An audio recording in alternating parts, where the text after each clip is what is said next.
नमस्कार मित्रांनो, युवराज अकॅडमी 24 या आपल्या एज्युकेशनल यूट्यूब चॅनलवर मी तुम्हा सर्वांचं स्वागत करतो। तर विद्यार्थी मित्रांनो, आज आपण सर्व स्पर्धा परीक्षेच्या दृष्टिकोनातून अत्यंत महत्त्वाचे असे काही संभाव्य जे जनरल नॉलेजचे प्रश्न पाहणार आहोत। यामध्ये पंचायत राज, राज्यघटना, विज्ञान व चालू घडामोडीचे क्वेश्चन यामध्ये समाविष्ट केले आहेत। त्यामुळे विद्यार्थी मित्रांनो, आगामी परीक्षेमध्ये नक्कीच तुम्हाला या व्हिडिओचा फायदा होईल। तर विद्यार्थी मित्रांनो, चला वेळ न लावता व्हिडिओची सुरुवात करूया। तत्पूर्वी जर तुम्ही चॅनलवर नवीन असाल तर चॅनलला सबस्क्राईब करा आणि बाजूचं घंटीचं बेल आयकॉन त्याला सुद्धा प्रेस करा, म्हणजे जेणेकरून ज्यावेळेस मी आपल्या चॅनलवर व्हिडिओ अपलोड करेल त्यावेळेस त्याचं नोटिफिकेशन तुम्हाला लवकरात लवकर मिळेल। आणि तुम्ही चॅनलवर नवीन असाल तर चॅनलला सबस्क्राईब करा। तर चला मित्रांनो, व्हिडिओची सुरुवात करूया।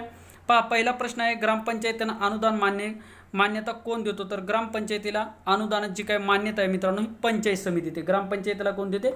पंचायत समिती देते, आणि पंचायत समितीला जिल्हा परिषद देत असते। पुढचा प्रश्न पहा, घटक राज्याच्या संचित निधी सुरक्षित ठेवण्याचा अधिकार कोणाला आहे? तर घटक राज्याचा जो काही संचित निधी असेल तो सुरक्षित ठेवण्याचा अधिकार मित्रांनो राज्यपालाला आहे। कोणाला आहे? राज्यपालाला आहे। आता संचित निधी म्हणजे काय असतो मित्रांनो? जे काय आकस्मिक जे काय पूर, महापूर किंवा दुष्काळ पडत असतो त्यावेळेस त्याच्यामध्ये जे काही पैसे काढले जातात त्यामध्ये म्हणजे त्यासाठी काही संचित निधी ठेवला जातो, त्यावर पूर्ण अधिकार कोणाचा असतो? पूर्ण अधिकार हा राज्यपालाचा असतो। पुढचा प्रश्न पहा, सध्या भारतीय राज्यघटनेत एकूण किती कर्तव्य आहेत? तर मित्रांनो, सध्या भारतीय राज्यघटनेत एकूण 11 कर्तव्य आहेत। किती? एकूण 11 कर्तव्य आहेत। पुढचा प्रश्न पहा, भारत सरकारला प्रमुख कायदेशीर सल्ला कोण देतो? तर भारत सरकारला प्रमुख कायदेशीर सल्ला भारताचा महान्यायवादी देतो। कोण देतो? भारताचा महान्यायवादी हा भारत सरकारला कायदेविषयक सल्ला देतो। आणि महाराष्ट्र सरकारला कायदेविषयक सल्ला हा महाधिवक्ता देतो। कोण देतो मित्रांनो? महाधिवक्ता देतो। असं जर विचारलं तर राज्य सरकारला कायदेविषयक सल्ला कोण देतो? तर महाधिवक्ता हा कायदे सरकारला कायदेविषयक सल्ला देतो, आणि भारत सरकारला कायदेविषयक सल्ला हा भारताचा महान्यायवादी देत असतो। लक्षात ठेवा। पुन्हा प्रश्न असा जर आला तर भारताच्या सर्वोच्च कायदेविषयक सल्लागार कोण? तर भारताचा महान्यायवादी हा सर्वोच्च कायदेविषयक सल्लागार असतो। लक्षात ठेवा। पुढचा प्रश्न पहा, राज्यसभेत किती सदस्य निवडून येतात? तर मित्रांनो, राज्यसभेमध्ये एकूण 238 सदस्य निवडून येतात। किती? 238 सदस्य निवडून येतात राज्यसभेमध्ये। किती? 238 सदस्य निवडून येतात। आता पहा, संसदेचे 2 सभागृह आहेत, एक राज्यसभा आणि दुसरं लोकसभा। तर पहा, या ठिकाणी राज्यसभा उल्लेख आले तर राज्यसभा हे संसदेचे स्थायी सभागृह आहे आणि हे वरिष्ठ सभागृह आहे। लक्षात ठेवा, हे कधी विसर्जित होत नाही। तुम्हाला कधी राज्यसभेचा जर कार्यकाल जर विचारला तर मित्रांनो, राज्यसभेचा कार्यकाल हा स्थायी सभागृह म्हणजे ते कधी विसर्जित होत नाही।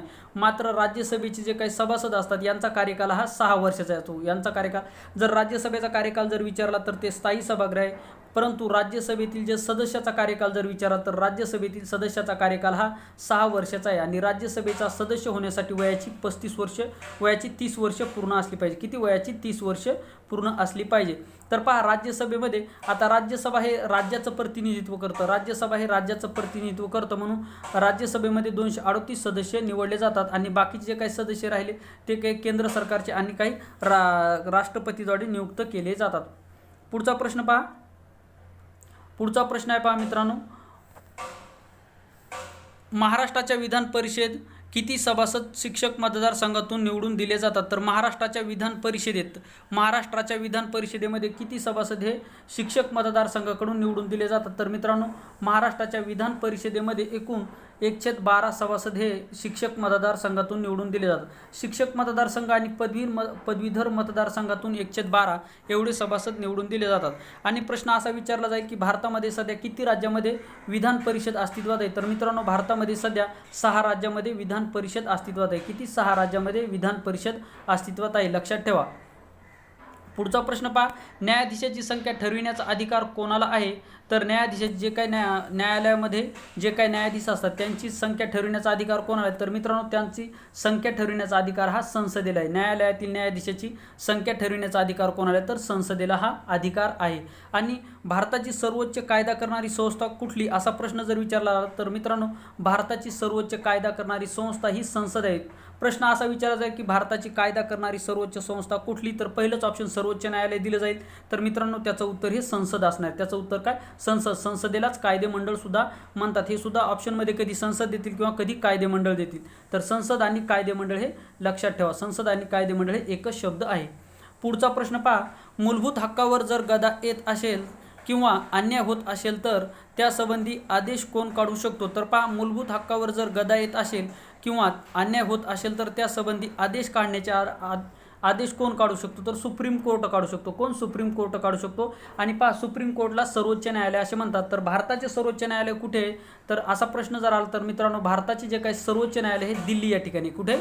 दिल्ली या ठिकाणी भारताचे सर्वोच्च न्यायालय, त्याला सुप्रीम कोर्ट असे सुद्धा म्हणतात, लक्षात ठेवा.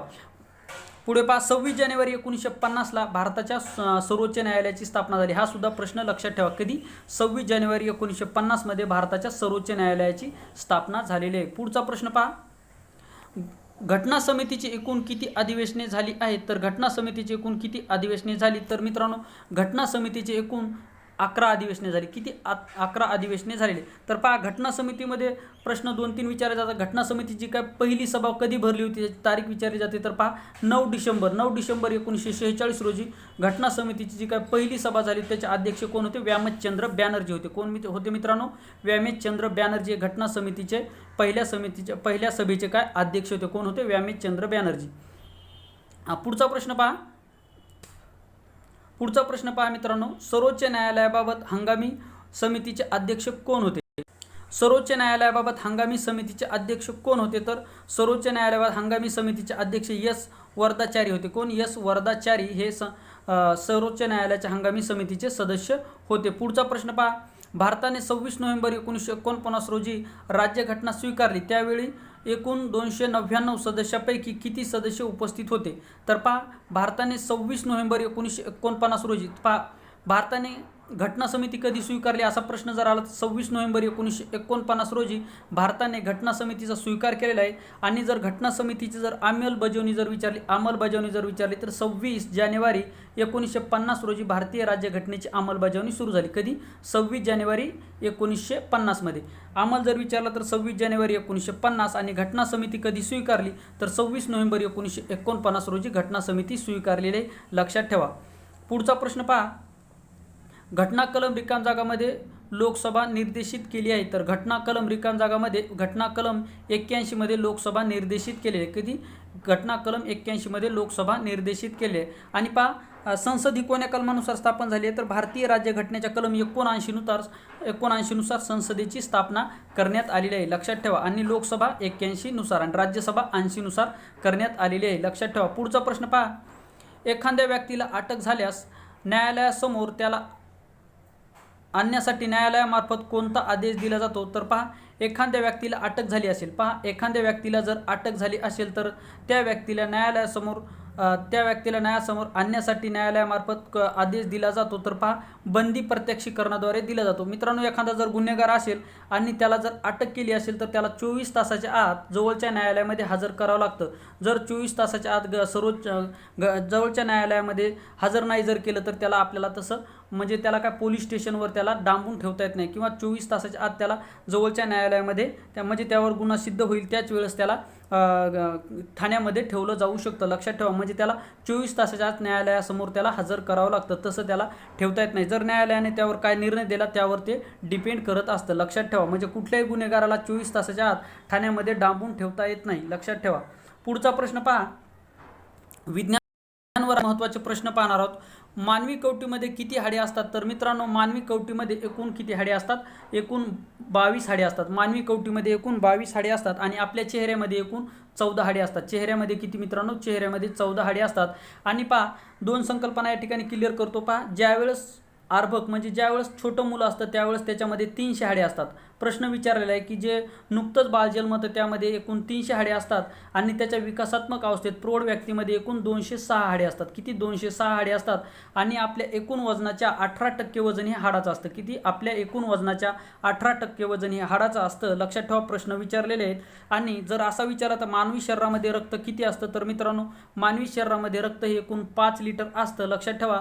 आणि प्रश्न जर असा आला की मानवाच्या एकूण वजनाच्या किती टक्के वजन हे रक्ताचं असतं? तर मित्रांनो, एकूण आपल्या वजनाच्या 9% वजन हे रक्ताचं असतं. म्हणजे आपल्या वजनावर ते डिपेंड करतं. आपलं वजन 50 किलो जर असेल तर आपल्या 50 किलोच्या 9% हे एवढं आपल्या शरीरामध्ये रक्त असतं, लक्षात ठेवा, निरोगी व्यक्तीच्या. पुढचा प्रश्न पहा, गौर हा रोग कोणत्या विषाणूमुळे होतो? तर मित्रांनो, गौर हा रोग पहा, गौर हा विषाणूपासून होणारा रोग आहे. गौर हा रोग विषाणूपासून होणारा रोग आहे. तर मित्रांनो, हा रोग मिक्टोझो व्हायरसमुळे होतो. कोणता? मिक्टोझो व्हायरसमुळे हा रोग होत असतो आणि हा रोग 5 वर्षाच्या खालील मुलांनाच होतो. विषाणूमुळे होणारा हा रोग आहे. पुढचा प्रश्न पहा, रक्तामध्ये रक्तद्रव्याचे प्रमाण किती टक्के असते? तर मित्रांनो, रक्तामध्ये रक्तद्रव्याचे प्रमाण हे 55% असते. किती? रक्तद्रव्याचे प्रमाण हे 55% असते. पहा मित्रांनो, मानवी रक्त हे जे आहे 2 घटकापासून बनलेले, एक म्हणजे द्रव्य आणि दुसरं म्हणजे पेशी. पहा, मानवाचं रक्त हे 2 घटकापासून बनलेले, एक म्हणजे द्रव्य, दुसरं म्हणजे पेशी. तर मित्रांनो, मानवी जे काही रक्त आहे या रक्तामध्ये 3 प्रकारच्या पेशी असतात. एक म्हणजे लाल रक्तपेशी, दुसऱ्या पांढऱ्या रक्तपेशी आणि तिसऱ्या म्हणजे चपट्या पेशी. आता पहा यांचं कार्य काय? तर मित्रांनो, लाल रक्तपेशी आपण थोडी माहिती पाहूयात. तर ज्या काय लाल रक्तपेशी असतात मित्रांनो, ह्या लाल रक्तपेशी आपल्या शरीरातील ज्या काही पेशी असतात या पेशींना ऑक्सिजन पुरवण्याचं कार्य ह्या लाल रक्तपेशी करत असतात. आणि मित्रांनो, लाल रक्तपेशी जर लाल रक्तपेशीचं आयुष्य 120 ते 127 दिवसाचं असतं. म्हणजे आपल्या शरीरातल्या ज्या काय लाल रक्तपेशी आहेत त्या 120 ते 127 दिवस जिवंत राहू शकतात, लक्षात ठेवा. आणि आपल्या रक्ताला लाल रंग कशामुळे येतो? तर लोहामुळे किंवा हिमोग्लोबिनमुळे आपल्या शरीराला आपल्या रक्ताला लाल रंग येत असतो. पहा दुसरा आता पांढऱ्या पेशी. तर पहा, मानवी रक्तामध्ये ज्या काय पांढऱ्या पेशी असतात यांना सैनिकी पेशी असे म्हणतात. या पेशीचं महत्त्वाचं कार्य मित्रांनो असं की आपल्या शरीरामध्ये ज्यावेळेस विषाणू किंवा जीवाणू प्रवेश करतात त्यावेळेस या विषाणू व जीवाणूविषयी लढा देण्याचं कार्य ह्या आपल्या शरीरातील पांढऱ्या पेशी करत असतात. आणि या पांढऱ्या पेशीचं आयुष्य मित्रांनो केवळ 5 ते 6 दिवसाचं आयुष्य हे पांढऱ्या पेशीचं असतं. आणि मित्रांनो, ह्या पांढऱ्या पेशीलाच आपल्या शरीराचे सैनिक सुद्धा म्हणतात. पांढऱ्या पेशीला शरीराचे सैनिक असे म्हणतात. तिसरी जी पेशी आहे मित्रांनो ती म्हणजे प्लेटलेट्स, त्याला आपण चपट्या पेशी असे म्हणतो. तर मित्रांनो, ह्या ज्या काही चपट्या पेशी आहेत या चपट्या पेशीचं महत्त्वाचं कार्य आपल्या शरीराला कुठं जर जखम झाली असेल तर ती जखमाद्वारे जे काय आपला रक्तस्राव होतो आपल्या शरीराद्वारे त्यावेळेस त्याला आटोक्यात करण्याचं किंवा तो रक्तस्राव थांबून ठेवण्याचं कार्य ह्या प्लेटलेट्स करत असतात. आणि मित्रांनो, प्रश्न असा विचारला जाईल की खालीलपैकी कुठल्या आजारामध्ये तांबड्या रक्तपेशीचा नाश होतो? तर मित्रांनो, मलेरिया आजारामध्ये तांबड्या रक्तपेशीचा नाश होतो. आणि प्रश्न असा जर आला खालीलपैकी कुठल्या आजारामध्ये जे काय शरीरातल्या प्लेटलेट्स असतात किंवा जे काही चपट्या पेशी यांचा नाश होतो? तर मित्रांनो, चपट्या पेशीचा नाश हा जो काय आपला डेंग्यू ताप असते या डेंग्यू तापामध्ये चपट्या पेशीचा नाश होत असतो, लक्षात ठेवा. पुढचा प्रश्न पहा, त्यामुळे जर गरोदर माता असेल आणि तिला जर डेंग्यू ताप जर झाला असेल तर तो तिच्यासाठी जीवावर जाऊ शकतो किंवा हा घातक ठरू शकतो, लक्षात ठेवा. पुढचा प्रश्न पहा, रक्तदाबाच्या विकारावर कोणती वनस्पती उपयुक्त ठरली आहे? तर मित्रांनो, अत्यंत IMP क्वेश्चन आहे. तर रक्तदाबाच्या विकारावर मित्रांनो तुळस ही वनस्पती गुणकारी ठरली आहे. आता रक्तदाबाचा विकार, आता ज्यावेळेस पहा रक्तदाब, एखाद्या व्यक्तीला जे काय रक्तदाब असतो त्यावेळेस त्याचं आटोक्यात जर ठेवायचं असेल तर दररोज तुळशीचे 5 ते 10 पानं सकाळी खाल्ले पाहिजे. म्हणजे ज्या व्यक्तीला रक्तदाब आहे. आणि रक्तदाब हा स्पिग्नोमॅनोमीटरमध्ये मोजला जातो. रक्तदाब कशामध्ये मोजला जातो? स्पिग्नोमॅनोमीटरमध्ये रक्तदाब मोजला जातो. आणि रक्तदाब हा मित्रांनो प्रश्न असा विचारला जाईल की रक्तदाब हा खालीलपैकी कशामध्ये असतो? तर पहा, पहिलं ऑप्शन येईल धमनी, दुसरं येईल शिरा आणि वरीलपैकी 1 व 2 व यापैकी नाही असा उत्तर येईल. तर मित्रांनो, रक्तदाब हा नेहमी धमन्यामध्ये असतो. रक्तदाब हा नेहमी धमन्यामध्ये असतो, लक्षात ठेवा. म्हणजे या प्रश्नाचं उत्तर काय असणार? तुळस. पुढचा प्रश्न पहा, सैनिक पेशी असे कोणत्या पेशीला म्हटले जाते? तर पहा, सैनिक पेशी असे आपल्या पांढऱ्या पेशीला म्हटले जाते. सैनिक पेशी असे पांढऱ्या पेशीला म्हटले जाते. पुढचा प्रश्न पहा, साधारणपणे मोठ्या आतड्याची लांबी किती असते? तर साधारणपणे मित्रांनो मोठ्या आतड्याची लांबी ही 1.5 मीटर असते. किती असते? मोठ्या आतड्याची लांबी ही 1.5 मीटर असते, लक्षात ठेवा. म्हणजे पहा, मोठ्या आतड्यापेक्षा छोट्या आतड्याची लांबी ही जास्त असते. पहा, मोठ्या आतड्याची लांबी फक्त 1.5 मीटर असते तर छोट्या आतड्याची लांबी मित्रांनो 5 ते 6 मीटर असते. 5 ते 6 मीटर लांबी ही छोट्या आतड्याची असते. आणि आपलं जे काय अन्न आपल्या शरीरामध्ये जातं त्यावेळेस आपल्या अन्नाचं 100% पचन हे पहा जवळपास कुठल्या छोट्या आतड्यामध्ये, म्हणजे आपल्या अन्नाचं पूर्णतः पचन हे छोट्या आतड्यामध्ये होतं. तर हे जे काय अन्न आपण खाल्ल्याच्या नंतर जे काय अन्न पचतं आणि जे काय टाकाऊ अन्नातले जे काय टाकाऊ पदार्थ असतात ते मोठ्या आतड्यामध्ये शोषतात, मोठ्या आतड्यामध्ये शोषले जातात आणि आपले ते शरीराबाहेर टाकण्याचं कार्य हे मोठे आतडे करत असतं. पुढचा प्रश्न पहा, प्रौढामध्ये यकृताचे वजन किती किलो असते? तर मित्रांनो, प्रौढामध्ये यकृताचे वजन हे 1.5 किलो असते. किती? प्रौढामध्ये यकृताचे वजन हे किती? 1.5 किलो असते. आणि पहा, प्रश्न हमेशा विचारला जातो की मानवी शरीरातील सर्वात मोठी ग्रंथी कोणती? तर मित्रांनो, यकृत ही मानवी शरीरातील सर्वात मोठी ग्रंथी आहे. काय? यकृत ही मानवी शरीरातील सर्वात मोठी ग्रंथी आहे. आणि या यकृतामधून काय? यकृतामधून कुठला घटक स्रावत असतो? तर मित्रांनो, यकृतामधून आपला पित्तरस स्रावत असतो. कुठला? यकृतामधून पित्तरस स्रावत असतो, लक्षात ठेवा. पुढचा प्रश्न पहा, गोगलगाय श्वास कशाच्या मदतीने करते? तर मित्रांनो, गोगलगाय ही श्वास हा त्वचेच्या मदतीने करते. पहा, त्वचेच्या मदतीने गोगलगाय आणि गांडूळ म्हणजे आपलं काय शिदोड गांडूळ हा कशाच्या त्वचेच्या मदतीने काय श्वास करत असतो. लक्षात ठेवा, गोगलगाय आणि गांडूळ हे त्वचेच्या मदतीने श्वास करत असतात. तर मित्रांनो, प्रश्न अशा वेळेस बऱ्याच वेळेस विचारलेला आहे की खालीलपैकी कुठला प्राणी हा त्वचेद्वारे आणि आपल्या नाकाद्वारे श्वासवास करतो? तर मित्रांनो, बेंडूक हा प्राणी आहे की तो दोहीद्वारे श्वासवास करतो. इकडे पहा, ज्यावेळेस बेंडूक हा पाण्यामध्ये असतो त्यावेळेस तो त्वचेद्वारे श्वासन करत असतो आणि ज्यावेळेस तो जमिनीवर असतो त्यावेळेस तो आपल्या नाकाद्वारे श्वासोच्छवास करत असतो. लक्षात ठेवा. पुढचा प्रश्न पहा, रक्तातून नायट्रोजनयुक्त पदार्थ बाहेर काढण्यासाठी कृत्रिम उपकरणाचा वापर केला जातो, त्याला काय म्हणतात? तर पहा, रक्तात नायट्रोजनयुक्त पदार्थ बाहेर काढण्यासाठी कृत्रिम उपकरणाचा वापर केला जातो, त्याला काय म्हणतात? तर मित्रांनो, त्याला डायलिसिस असे म्हणतात. त्याला काय डायलिसिस असे म्हणतात आणि त्याला मराठीमध्ये रक्त व्याश्लेषण असे म्हणतात. त्याला मराठीमध्ये रक्त व्याश्लेषण असे म्हणतात. हे दोही सुद्धा शब्द लक्षात ठेवा. कधी डायलिसिस येईल किंवा कधी मराठीमध्ये रक्त व्याश्लेषण असं सुद्धा येतील. तर मित्रांनो, कधी असा सुद्धा प्रश्न विचारला जातो की डायलिसिस ही उपचार पद्धती कशावर केली जाते? तर मित्रांनो, डायलिसिस ही काही जी संकल्पना आहे कशाशी संबंधित आहे? तर पहा, ज्यावेळेस व्यक्तीचं मूत्रपिंड विकारी निकामी होतं त्यावेळेस ही डायलिसिसची प्रक्रिया केली जाते. पुढचा प्रश्न पहा, गांडूळ, लीच, नेरिस प्राणी कोणत्या गटातील आहेत? तर मित्रांनो, गांडूळ, नीच आणि नेरिस हे प्राणी ॲनिलिडा या गटातील आहेत. कुठले? ॲनिलिडा या गटातील आहेत. लक्षात ठेवा, ॲनिलिडा या गटातील आहेत. पुढचे प्रश्न पहा, काही महत्त्वाचे प्रश्न पाहणार आहोत आता. सम्राट अशोकाने कलिंगावर स्वारी केली तर कधी केली? 261 मध्ये केली. हे एवढे प्रश्न काय तेवढे इम्पॉर्टंट नाहीत मित्रांनो. पुढे पहा, पाली, अँटो पहिली, मलवार हिल, शिवडी पर्वत, डोंगर, टेकड्या कोणत्या जिल्ह्यात आहेत? तर हा मुंबई उपनगर व मुंबई शहरामध्ये आहेत. पुढे पहा, संयुक्त राष्ट्राचे मुख्यालय कुठे? हा प्रश्न महत्त्वाचा आहे. तर संयुक्त राष्ट्राचे मुख्यालय मित्रांनो न्यूयॉर्क या ठिकाणी. कुठे? संयुक्त राष्ट्रसंघाचे मुख्यालय न्यूयॉर्क या ठिकाणी आहे. तर संयुक्त राष्ट्रसंघाला युनिसेफ असे म्हणतात. संयुक्त राष्ट्रसंघाला काय? युनिसेफ असे म्हणतात. कधी प्रश्न असा विचारला जाईल की युनिसेफचे मुख्यालय कुठे आहे? तर युनिसेफचे मुख्यालय मित्रांनो न्यूयॉर्क या शहरामध्ये, आणि न्यूयॉर्क हे अमेरिकामध्ये शहर आहे. न्यूयॉर्क हे कुठे शहर आहे? तर न्यूयॉर्क हे अमेरिकेमध्ये शहर आहे. आणि पहा, युनिसेफ आणि युनेस्को लक्षात ठेवा. कधी विचारलं तर युनिसेफ पहा, लक्षात ठेवा. SEP सेफ जर आलं तर ते न्यूयॉर्कला जोडा, आणि युनेस्को जर आलं तर मित्रांनो युनेस्कोचे मुख्यालय कुठे? तर मित्रांनो फ्रान्सची राजधानी पॅरिस या ठिकाणी युनेस्कोचे मुख्यालय आहे. हा दोहीचा फरक लक्षात ठेवा. हमेशा विचारले जाणारे हे दोन प्रश्न आहेत. पुढे पहा, भूतान देशाची लोकसंख्या किती आहे? तर भूतान देशाची लोकसंख्या मित्रांनो 7.5 लाख एवढी भूतान देशाची लोकसंख्या आहे. आणि जगातील सर्वात गरीब देश कुठला जर असेल तर जगातील सर्वात गरीब देश हा भूतान देश हा जगातील सर्वात गरीब देश आहे. लक्षात ठेवा. पुढचा प्रश्न पहा, बँक ऑफ महाराष्ट्राचे मुख्यालय कुठे आहे? तर बँक ऑफ महाराष्ट्राचे मुख्यालय पुणे शहरात आहे. बँक ऑफ महाराष्ट्राचे मुख्यालय पुणे या शहरामध्ये आहे. लक्षात ठेवा. आणि RBI म्हणजे रिझर्व्ह बँकेचे मुख्यालय जर विचारलं तर मित्रांनो रिझर्व्ह बँकेचे मुख्यालय हे मुंबई या शहरामध्ये आहे. महाराष्ट्र बँकेचे मुख्यालय पुणे शहरामध्ये तर रिझर्व्ह बँकेचे मुख्यालय हे मुंबई या शहरामध्ये आहे. पुढचा प्रश्न पहा, भारतात किती राज्य आहेत? तर मित्रांनो भारतामध्ये एकूण 28 घटक राज्य आहेत. भारतामध्ये किती? 28 घटक राज्य आहेत. महत्त्वाचा प्रश्न आहे आगामी परीक्षेसाठी. पुढे पहा, मदर ऑफ पार्लमेंट कुठल्या संसदेला म्हणतात? तर ब्रिटनच्या संसदेला मदर ऑफ पार्लमेंट असे म्हणतात. ब्रिटिशच्या संसदेला काय म्हणतात? मदर ऑफ पार्लमेंट असे ब्रिटिशच्या संसदेला म्हणतात. लक्षात ठेवा. पुढचा प्रश्न पहा, भारतात एकूण किती विद्यापीठे अस्तित्वात आहेत? तर भारतामध्ये एकूण 882 विद्यापीठे अस्तित्वात आहेत. किती? भारतामध्ये एकूण 882 विद्यापीठे अस्तित्वात आहेत. पुढे पहा, कॅम्प्युटरच्या मुख्य पृष्ठास काय म्हणतात? तर कॅम्प्युटरच्या मुख्य जो काय पृष्ठ असतो त्याला काय म्हणतात? त्याला डेस्कटॉप असे म्हणतात. त्याला काय? डेस्कटॉप असे म्हणतात. पुढचा प्रश्न पहा, राष्ट्रीय ध्वजाचे डिझाईन कोणी तयार केले? अत्यंत IMP क्वेश्चन आहे.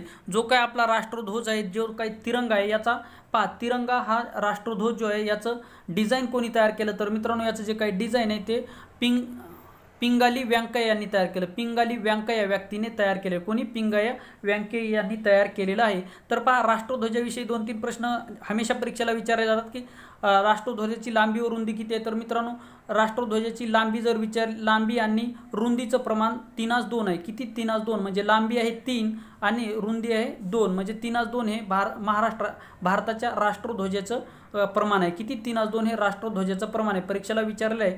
आणि पहा, प्रश्न असा विचारायचा आहे की भारताचा तिरंगा राष्ट्रध्वज सर्वप्रथम कोणी फडकिला होता? तर मित्रांनो, जर्मनीमध्ये हा राष्ट्रध्वज मॅडम भिकाजी कामा यांनी भारताचा पहिला राष्ट्रध्वज हा जर्मनी देशामध्ये फडकविलेला आहे. कोण?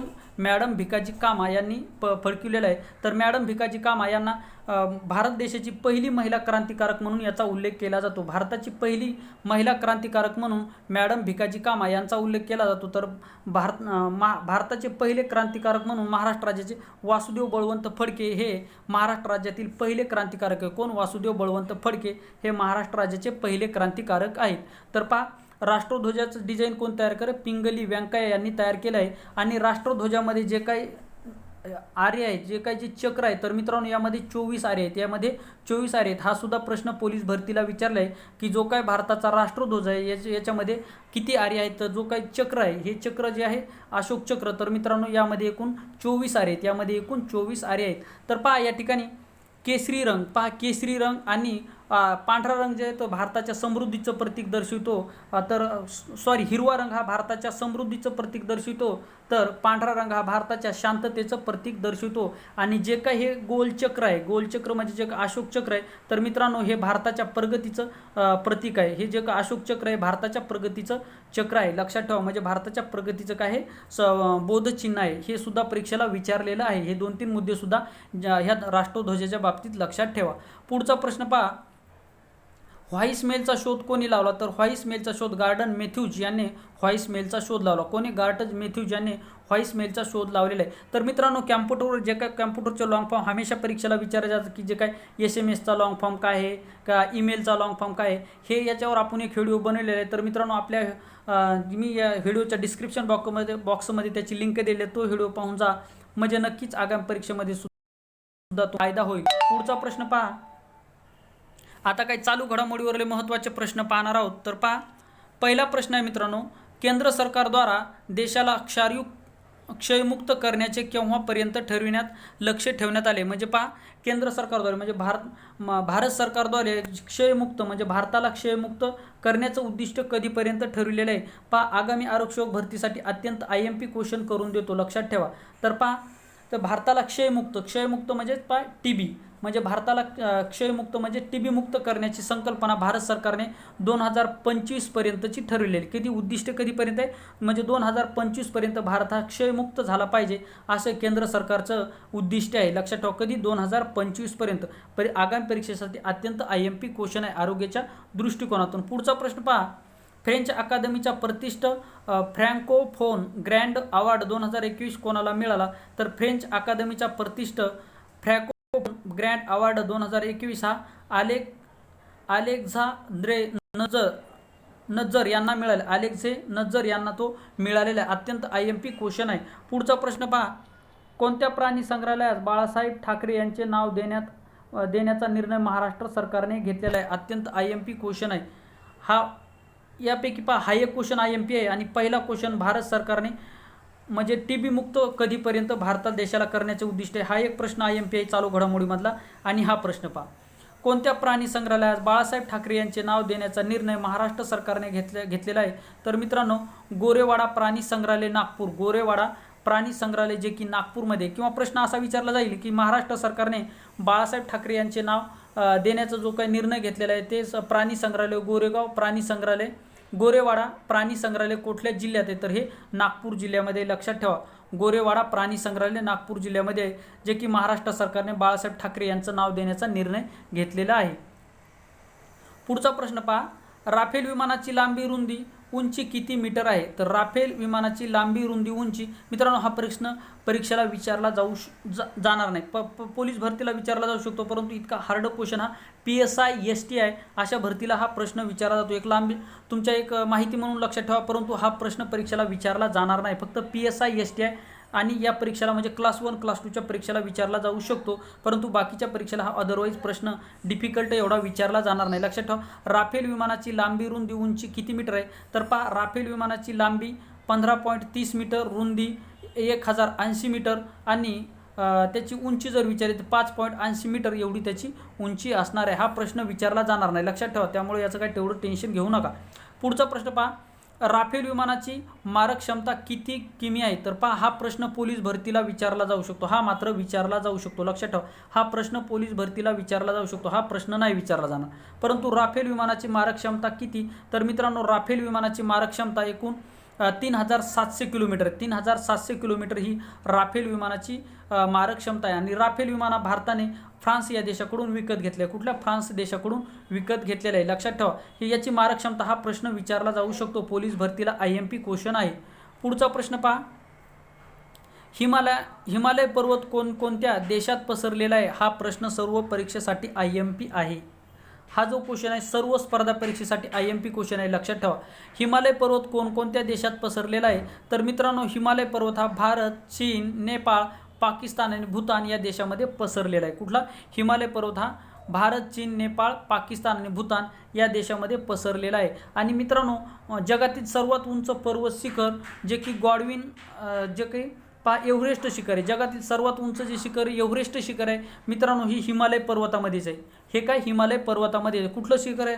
कुठलं पर्वत आहे तो सर्वात उंच जो शिखर आहे ते कुठलं आहे? एव्हरेस्ट शिखर हे जगातील सर्वात उंच शिखर आहे आणि ही हिमालयामध्ये आहे, लक्षात ठेवा. हिमालयामध्ये. तर हिमालय भारत, चीन, नेपाळ, पाकिस्तान आणि भूतान या देशामध्ये पसरलेले आहे. प्रश्न असा पण विचारला जाईल की हिमालय पर्वत हा एकूण किती देशामध्ये पसरला आहे? तर भारत 1, चीन 2, नेपाळ 3, पाकिस्तान 4 आणि भूतान 5. म्हणजे हिमालय पर्वत हा एकूण 5 देशामध्ये पसरलेला आहे. किती? 5 देशामध्ये पसरलेला आहे. पुढचा प्रश्न पहा, व्हाईट हाऊसच्या प्रसिद्धी सहसचिवपदी कोणाची निवड झाली? तर व्हाईट हाऊसच्या प्रसिद्धी सहसचिवपदी वेदांत पटेल यांची निवड झाली. वेदांत पटेल यांची निवड झाली. तर व्हाईट हाऊस कोण्या देशामध्ये? तर मित्रांनो, जी काय भारताची जशी संसद आहे तसं अमेरिकेचं जे काय ते व्हाईट हाऊस आहे. म्हणजे जे काय कायदे अमेरिकेमध्ये बनले जातात ते व्हाईट हाऊसमधून बनले जातात. कधी? व्हाईट हाऊसमधून बनले जातात. त्याचे आता जे काय सचिव बनले आहेत ते सहसचिव कोण बनले? तर वेदांत पटेल हे बनलेले आहेत, लक्षात ठेवा. पुढचा प्रश्न पहा, क्लोज इनकाउंटर्स या पुस्तकाचे लेखक कोण आहेत? तर क्लोज एनकाउंटर्स या पुस्तकाचे लेखक पुरुषोत्तम बेर्डे आहेत. कोण आहेत? पुरुषोत्तम बेर्डे. क्लोज इनकाउंटर्स या पुस्तकाचे जे काही लेखक आहेत मित्रांनो ते आहेत पुरुषोत्तम बेर्डे हे आहेत. पुढचा प्रश्न पहा, वाटेवरील दिवे या पुस्तकाच्या लेखिका कोण आहेत? तर वाटेवरील दिवे या पुस्तकाचे जे काही लेखिका आहेत ते नीला उल्हास चांदोरकर ह्या वाटेवरील दिवे या पुस्तकाच्या लेखिका आहेत. अशा प्रकारे मित्रांनो आपण काही परीक्षेच्या दृष्टिकोनातून अत्यंत IMP GK पाहिले. तर मित्रांनो, हा व्हिडिओ तुम्हाला कसा वाटला कमेंट बॉक्समध्ये नक्की सांगा. चॅनलवर नवीन असाल तर चॅनलला सबस्क्राईब करा आणि बाजूचं घंटीचं बेल आयकॉन त्याला सुद्धा प्रेस करा. आणि व्हिडिओ आवडल्यास व्हिडिओला एक लाईक करा आणि आपल्या जास्तीत जास्त मित्रापर्यंत हा व्हिडिओ शेअर करा. या ठिकाणी आपण थांबूयात. थँक्यू, धन्यवाद.